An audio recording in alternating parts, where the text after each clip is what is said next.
오늘 우리에게 주신 하나님의 말씀은 요한복음 2장 1절부터 11절에 있는 말씀입니다.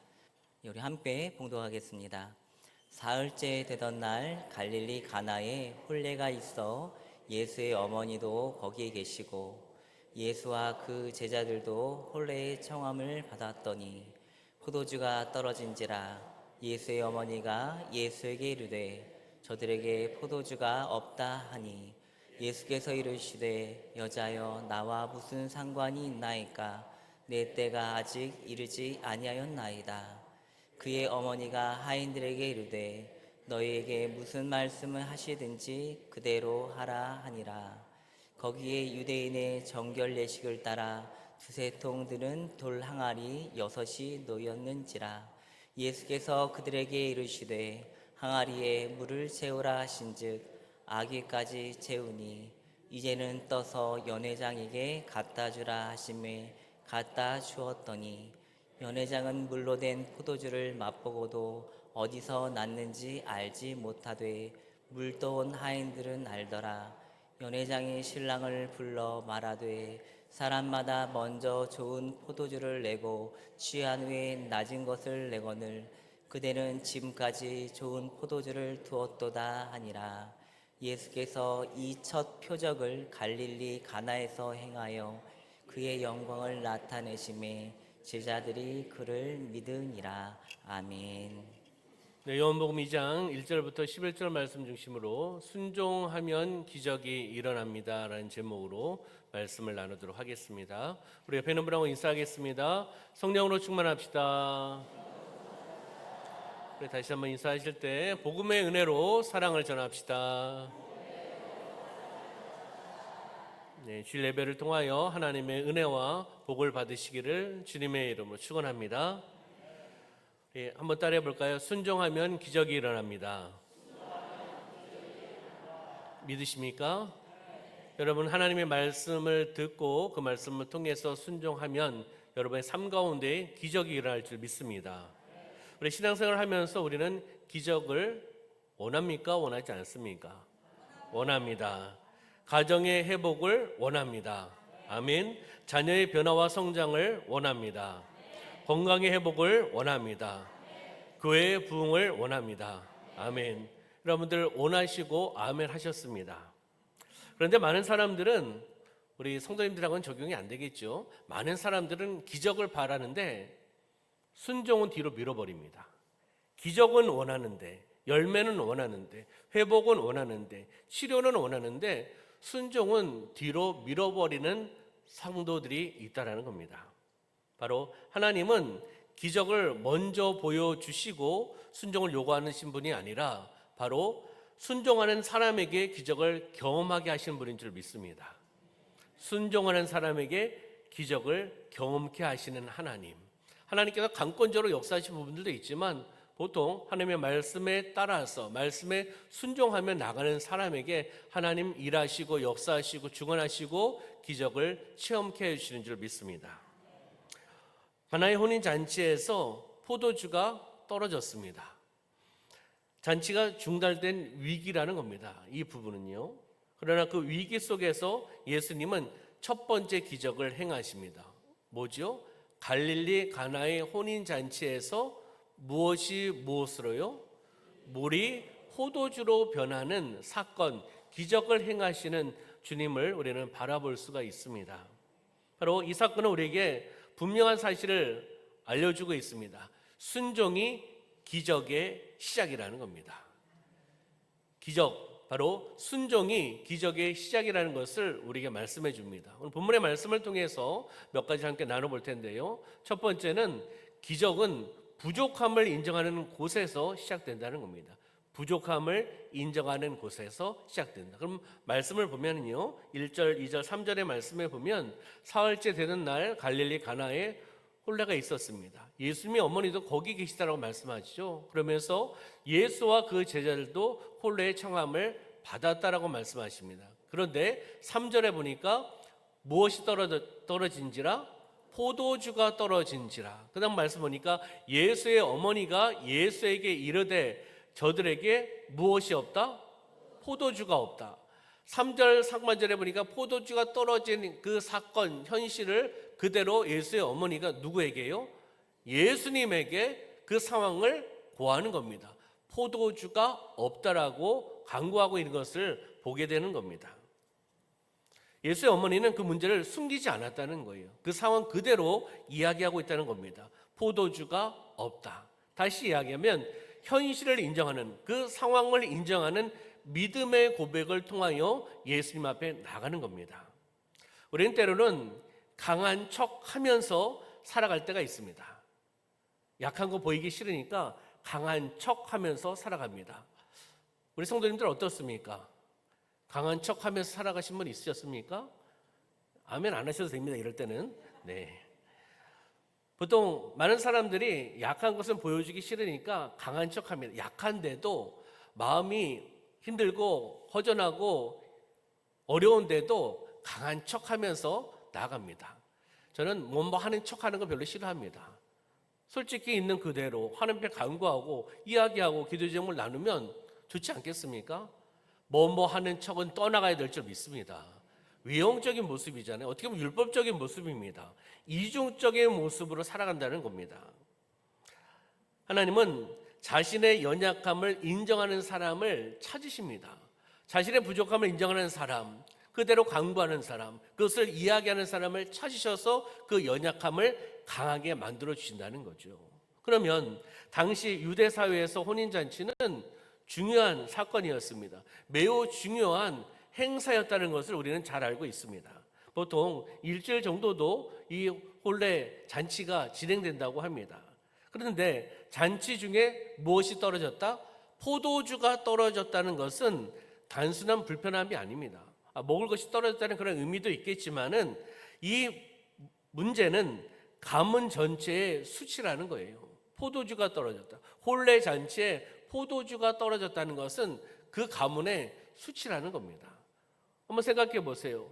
결혼 예식에, 결혼 예배에 손님들을 초대했습니다. 근데 예배 예식이 끝났는데 식사하러 가는데 밥이 없어. 먹을 게 없어. 뭐죠? 결례 아니겠습니까? 이거보다 그 당시는 더 심하다는 거예요.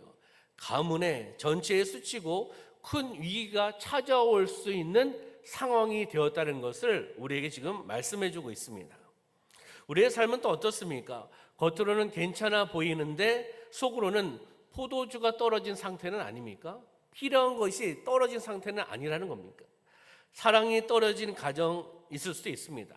감사가 떨어진 마음, 기도가 떨어진 신앙, 열정이 떨어진 교회, 공동체가 있을 수 있다는 겁니다. 필요한 것이 있어야 되는데 필요한 것이 없고 부족하고 떨어진 상황을 지금 이야기하고 있는 거죠. 놀라운 사실은 하나님은 자신의 부족함을 인정하는 사람에게 역사하신다는 겁니다.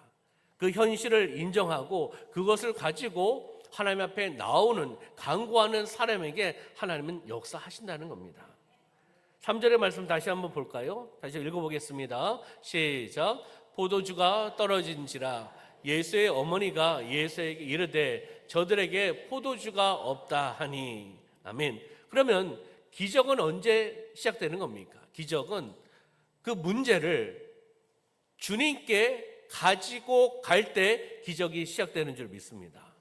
그 상황 그대로 인정을 하고 그 진정한 마음을 가지고 내 방식이 아닌 주님께 가지고 나갈 때, 간구하며 나갈 때 기적이 시작되고 기적의 출발점이라는 것을 우리에게 말씀을 해주고 있는 것을 보게 됩니다. 예수의 어머니는 사람들에게 문제를 알리지 않았습니다. 지금 그 잔치에, 혼례 잔치에 포도주가 떨어졌다. 동네방네 돌아다니면서 이 사람 만나서 포도주 떨어졌습니다. 저 사람 만나서 포도주 떨어졌습니다. 이 혼례 잔치를 어떻게 준비한 겁니까? 라고 불만과 불평과 사람을 만나가지고 이야기하지 않았다는 거예요. 그렇잖아요? 이렇게 이야기하면 별 도움이 안 되지 않습니까? 그 당시 문화에서 더 심하지 않겠습니까? 문제를 사람들에게 알리는 것보다 누구에게요? 예수님께 가져간 거예요. 이 상황을 예수님께 가져간 거죠. 바로 문제를 붙들고 걱정하는 것. 문제를 붙들고 걱정할 수 있겠죠. 또 주님께 맡기는 것 다르다는 거예요. 문제를 붙들고 걱정만 하는 것이 아니라 또 내 방식으로 그것을 해결하려고 하는 것이 아니라 그 문제를 그대로 숙지하고 그 문제를 그대로 인정하고 현실의 상황을 가지고 주님께 나가는 겁니다. 주님, 포도주가 부족합니다. 포도주가 없습니다. 주님, 이러한 상황이 나의 상황 속에서 일어났습니다. 그대로예요.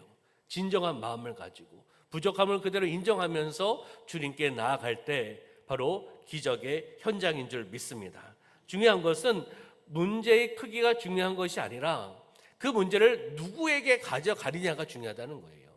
그 문제를 누구에게 가져가느냐. 동네방네 소문내고 이 가문 왜 이런 가문이야? 혼례 준비했는데 왜 이래? 라고 이야기하는 것보다 주님께 찾아가서 이 문제를 가지고 간구하며 나가는 거죠. 그 문제를 누구에게 가져가느냐가 중요하다는 겁니다. 문제의 사이즈를 바라보는 것이 아니라 그 상황을 인정하고 그것을 가지고 주님 앞에 나아가는 여러분의 삶이 되시기를 소망합니다.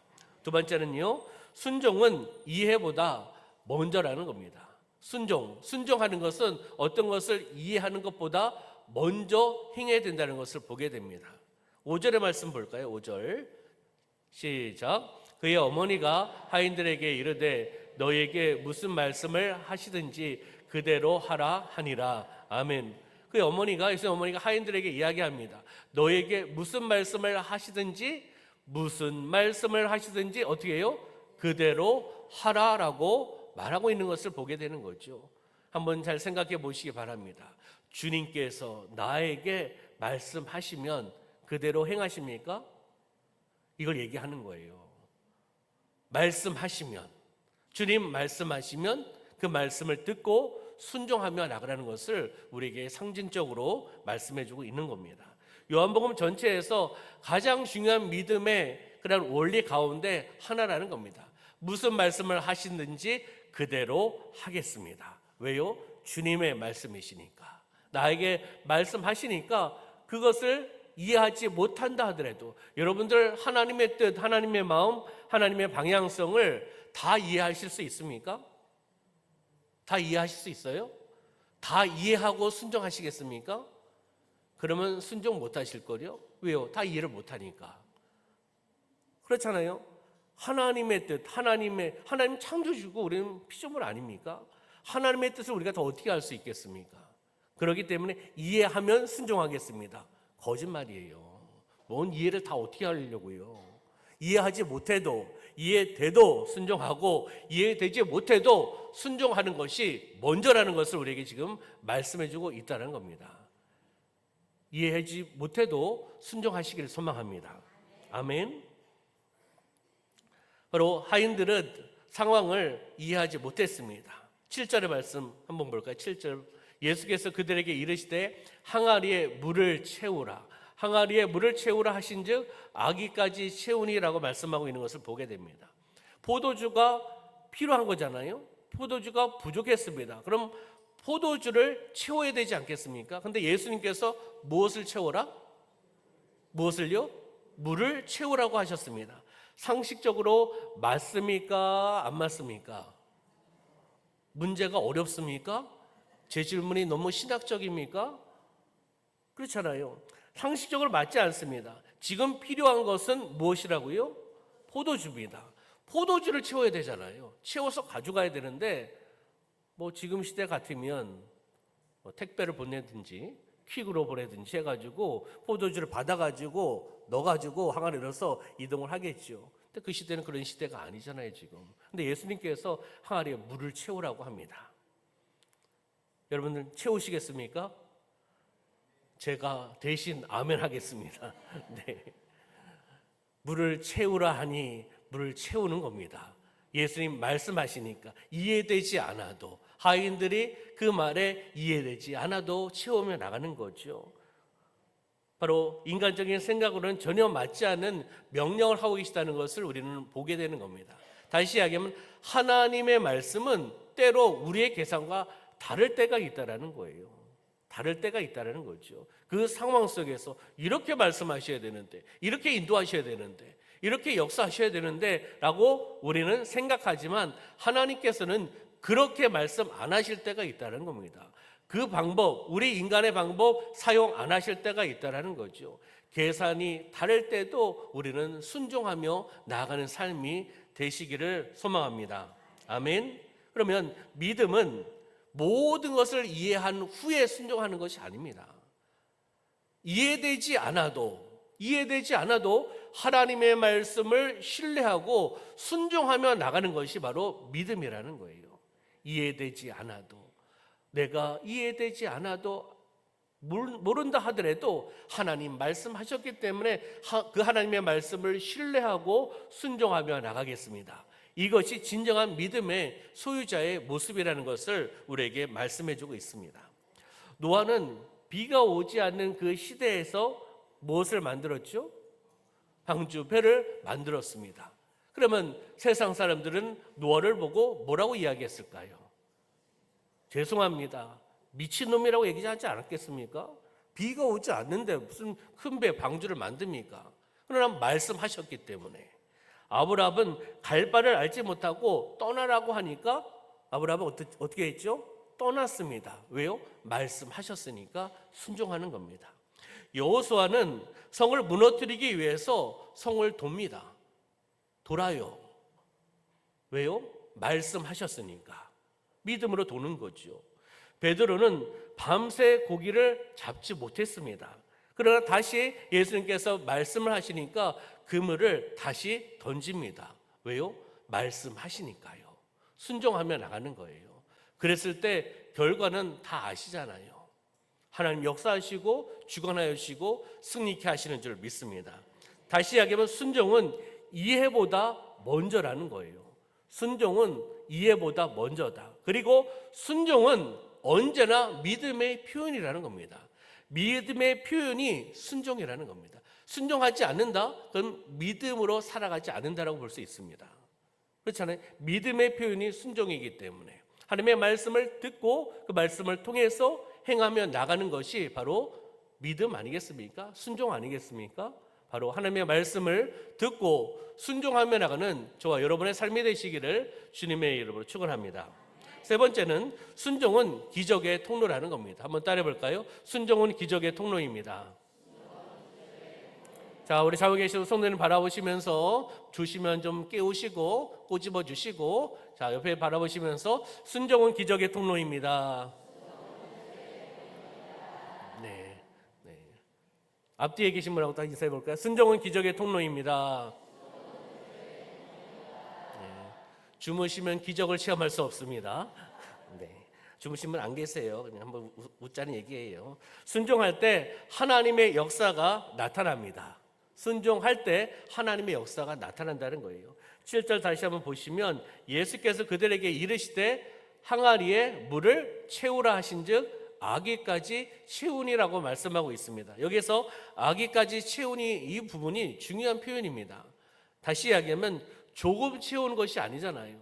어떻게 해요? 대충 채운 것도 아닙니다. 반만 채운 것도 아니에요. 끝까지 채웠다는 겁니다. 다시 얘기하면 철저하게 순종하며 나갔다는 거예요.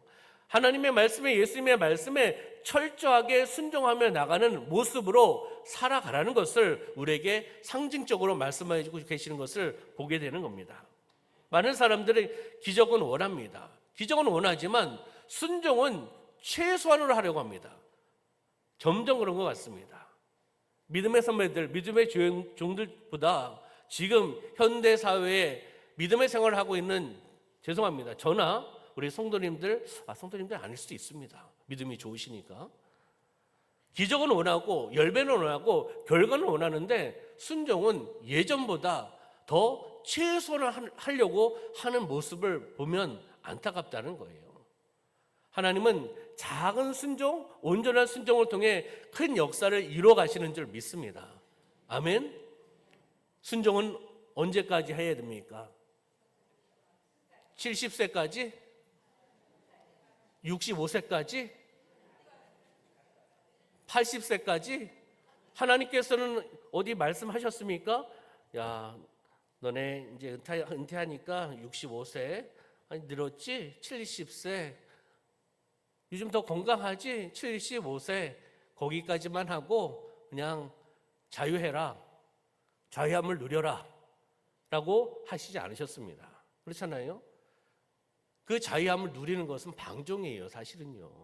하나님 안에서 우리의 삶의 의미와 목적은 뭐죠? 하나님의 영광을 위해 살아가는 겁니다. 학생들은 공부하는 것이 하나님의 영광을 올려드리는 겁니다. 진학을 하는 것도 하나님의 영광이고요. 취업을 하는 것도 하나님의 영광입니다. 그렇잖아요? 한 가정을 이뤄가는 것도 하나님의 영광입니다. 사회생활을 하는 것도 하나님의 영광 위해 사회생활을 하는 거고, 사업장을 운영하는 것도 하나님의 영광을 위해서 사업장을 운영하는 겁니다. 내 이득을 위해서 내가 취할 것을 위해서 일을 하는 것이 아니라 하나님의 영광을 위해 우리는 살아내는 겁니다. 우선순위가 바뀌면 안 된다는 거죠. 우선순위가 바뀌면 세상 사람과 별 차이가 없습니다. 구별되지가 않는 거예요. 성도는 거룩한 성도로서 우리는 살아가야 됩니다. 거룩한 성도인 양, 거룩한 성도인 척하면서 살아가서는 안 된다는 거예요. 그렇잖아요? 지나가는 어떤 친구가 저를 보고 아저씨 하는 것보다 지나간 친구가 저를 보고 목사님 하면은 제가 더 좋지 않겠습니까? 그래도 참 봤을 때 목사라는 느낌이 드는구나. 그렇지 않습니까? 지나가는데 저보고 머리는 안 깎았지만 그렇게 부르면 좋겠습니까? 그렇잖아요. 우리가 하나님의 자녀면 하나님의 자녀로 우리는 살아가야 될 줄 믿습니다.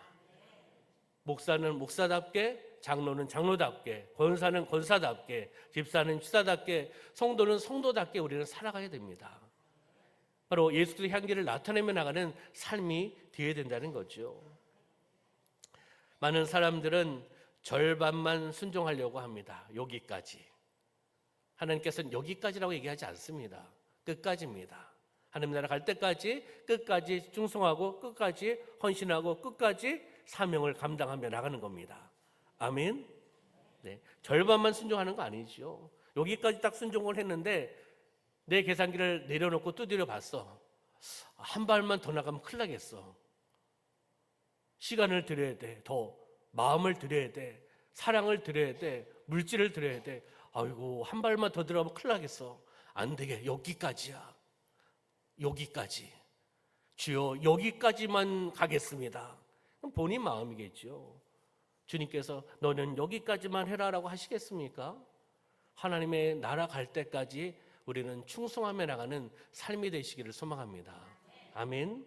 듣기는 듣지만 행동하지 않는 성도도 있습니다. 듣습니다. 하나님의 말씀을 듣습니다. 은혜를 받습니다. 근데 행동하지 않습니다. 결심은 합니다. 이제 조금 더 생각해 보세요. 하나님의 말씀을 통해서, 예배를 통해서, 개인의 묵상을 통해서 하나님의 말씀을 듣고 은혜를 받고 회개를 하고 결심과 결단을 합니다. 거기까지. 그 다음에 행동으로 옮기지 않습니다. 실천하지 않는다는 거예요. 하나님은 어디까지 원하실까요? 하나님의 말씀을 통해 회개하기를 원하시고, 하나님의 말씀을 통해 결심과 결단하기를 원하시고, 하나님의 말씀을 통하여 삶의 현장 속에서 그 말씀으로 살아내는, 행하며 나가는 믿음으로 살아내는 하나님의 자녀를 원하실 줄 믿습니다.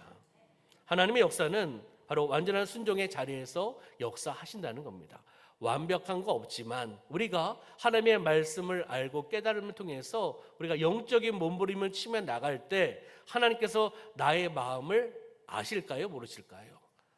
야, 힘들고 그 어려운 상황 속에서 너네 집안이, 너 사업장이, 그리고 너의 가정이, 너의 자녀가 이렇게 힘들고 어려운데도 나를 바라보고 나를 의지하고 나를 신뢰하며 나에게 영광을 올려드리고 이렇게 영적인 몸부림을 치며 나가는구나.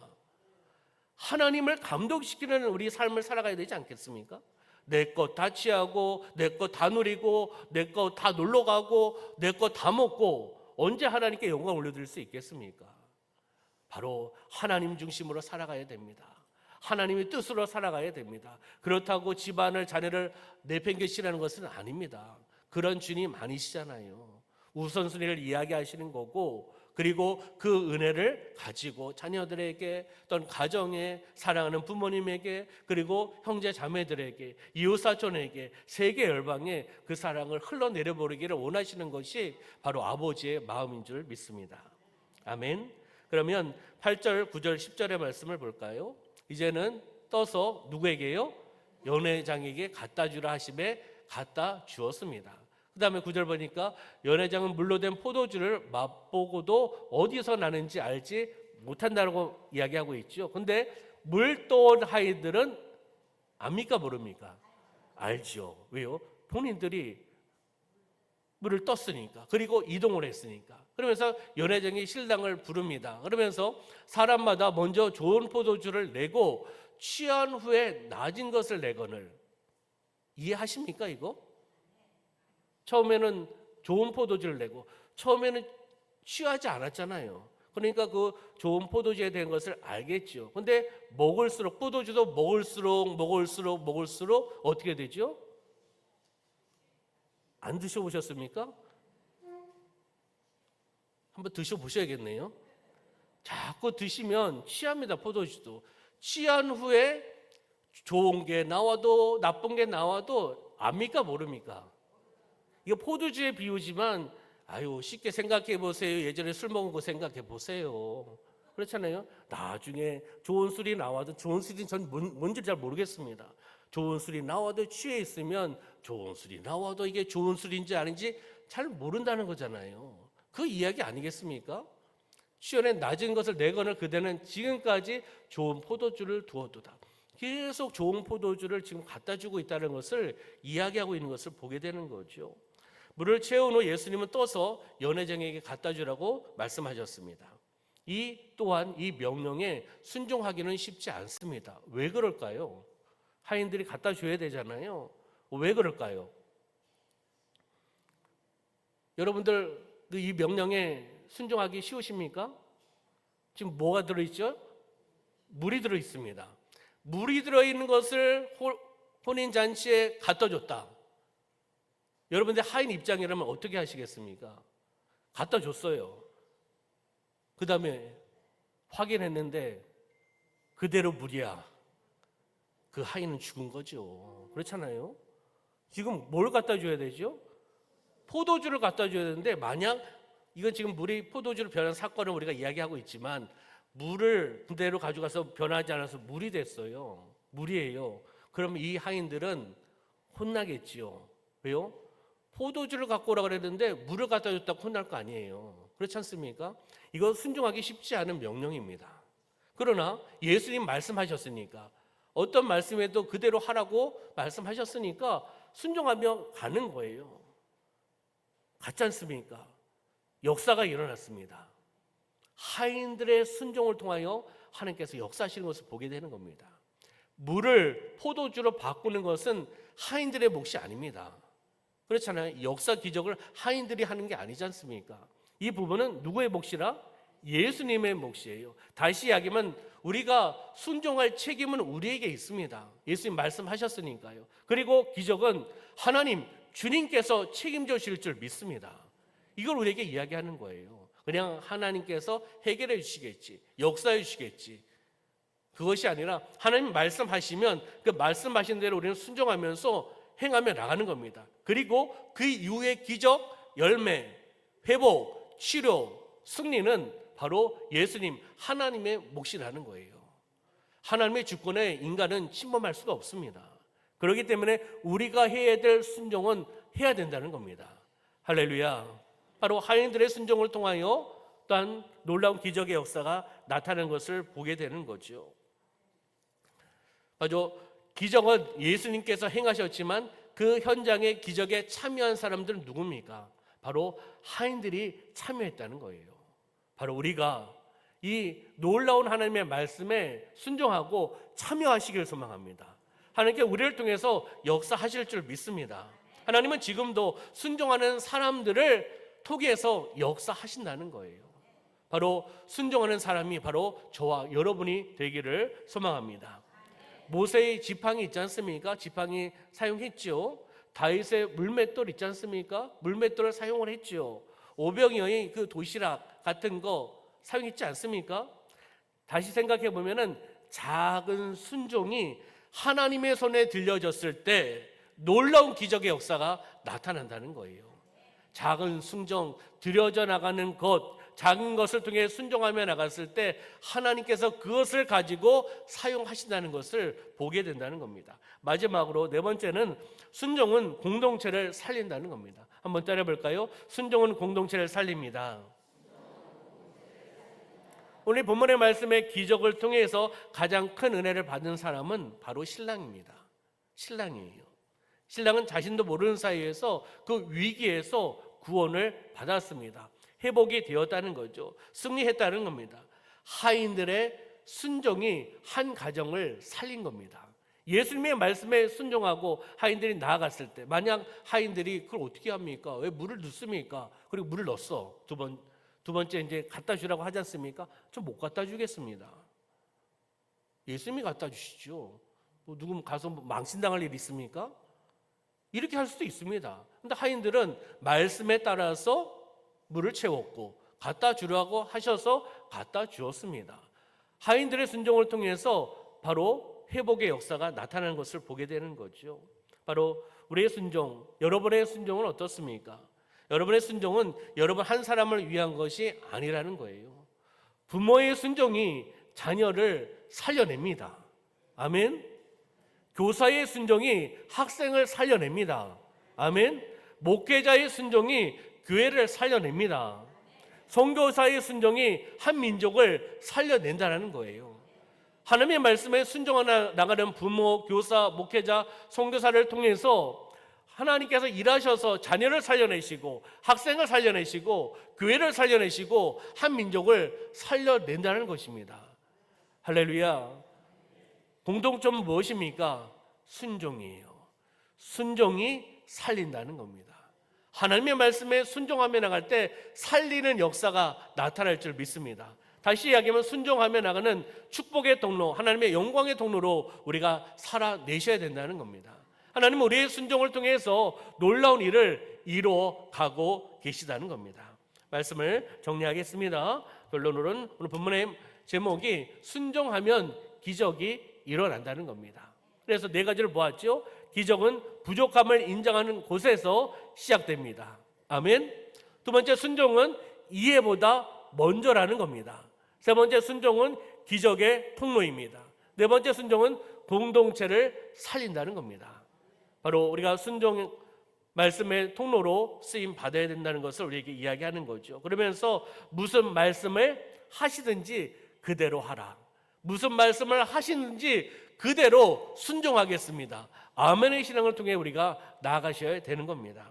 바로 순종하는 사람에게, 말씀을 붙드는 사람에게 하나님의 기적의 역사가 나타납니다. 그러면 네 가지 적용점을 한번 볼까요? 여러분 한번 쭉 함께 읽어보겠습니다. 시작. 지금 나의 삶에 포도주가 떨어진 영역이 무엇입니까? 내가 미루고 있는 하나님의 말씀은 무엇입니까? 이해되지 않아도 순종해야 할 영역은 무엇입니까? 하나님께서 맡기신 일을 끝까지 최선을 다해 감당하고 있습니까?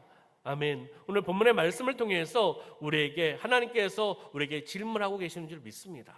이 질문에 대해서 여러분 다시 한번 말씀을 묵상하시고 여러분들이 답을 하셔야 되는 겁니다. 그러면서 우리는 이렇게 선포했으면 좋겠습니다. 하나님의 말씀 앞에 왜입니까? 라는 것보다 다시 되묻기보다 아멘, 순종하겠습니다. 하나님 말씀하셨으니까 내가 이해되지 않는다 하더라도 왜입니까? 왜 그렇습니까? 따지는 그런 질문보다는 하나님 말씀하셨으니까 말씀 앞에 서 있기 때문에 아멘, 순종하겠습니다. 제가 이해하지 못해도 아멘, 순종하며 나가겠습니다는 결심과 결단과 고백이 있으셔야 된다는 것을 우리에게 말씀해주고 있습니다. 그러면 순종의 프로세스 과정을 한번 보면요, 1번과 2번은 동일한 부분입니다. 1번은 문제가 있습니다. 나의 삶 가운데 문제가 있을 수 있잖아요. 포도주가 떨어진 것처럼 문제가 있으면 그 문제를 영적으로 잘 파악을 해야겠죠. 그리고 거기서 끝나는 것이 아니라 그 문제를 누구에게 갖고 와야 된다? 주님께 갖고 와야 된다는 거예요. 갖고 와서 그냥 놀고 먹고 있는 것이 아니라 주님께 갖고 와서 강구해야 되겠죠. 그리고 어떻게 됩니까? 그 주님의 말씀에 우리는 순종하며 나가는 겁니다.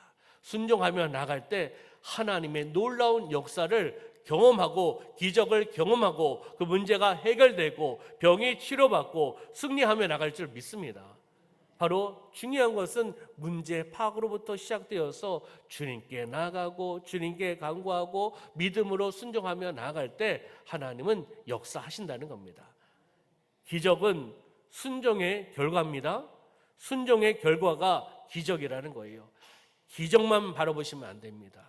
잘못하면 기복신앙 됩니다. 순종의 결과 하나님께서 주시는 열매, 회복이 바로 기적이라는 거죠. 그러면서 순종은 하나님을 신뢰하는 믿음의 행동이다. 한번 따라해 볼까요? 순종은 하나님을 신뢰하는 믿음의 행동입니다. 하나님을 신뢰하면 믿음의 행동을 통해 살아가야 된다는 거예요. 하나님을 믿으면 믿음의 행동을 통하여 따라 나가는 것이 순종이라는 겁니다. 바로 이러한 순종을 통해 나가는 저와 여러분의 삶이 되시기를 주님의 이름으로 축원합니다. 기도하겠습니다. 참으로 좋으신 하나님 아버지, 내 생각과 경험보다 주님의 말씀을 더 신뢰하게 하여 주시옵소서. 이해되지 않아도 순종하는 믿음을 주시옵소서. 작은 순종을 통하여 하나님의 놀라운 기적을 경험하게 하여 주시옵소서. 예수님의 이름으로 기도드리옵나이다. 아멘.